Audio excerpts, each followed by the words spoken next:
Senate moves to reopen federal government after record shutdown. Washington, D.C., November 10, 2025.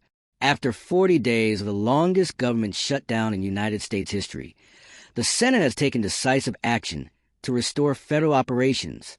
In a 60-40 vote late Sunday night, lawmakers advanced a bipartisan funding bill designed to reopen the government and keep it running through January 30th, 2026.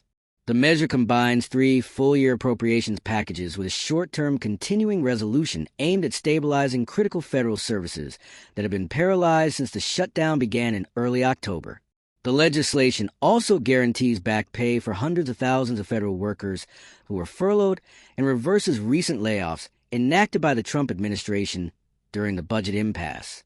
At the heart of the deadlock has been a dispute over the future of subsidies provided under the Affordable Care Act, ACA. Senate Democrats had insisted that any funding agreement must include an extension of the ACA subsidies, while Republicans, backed by the White House, resisted tying health care policy to the budget talks. The current deal delays a final decision, instead promising a separate vote on the ACA subsidies in December, a concession that has divided Democratic lawmakers.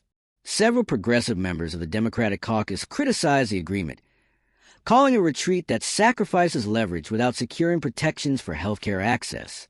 This is not a victory for working families, one Democratic senator said, arguing that reopening the government without guarantees on the ACA could weaken the party's negotiating position in the weeks ahead.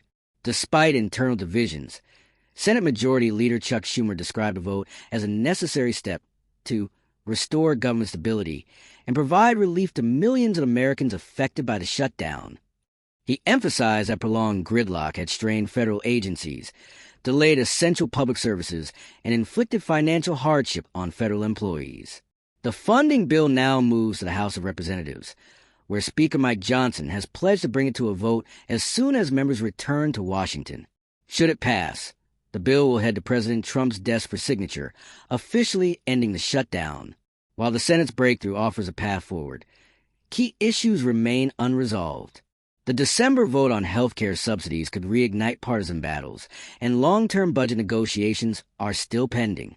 For now, however, the legislation marks a critical moment of cooperation in an increasingly polarized Congress and a hopeful step toward restoring normalcy in the federal government.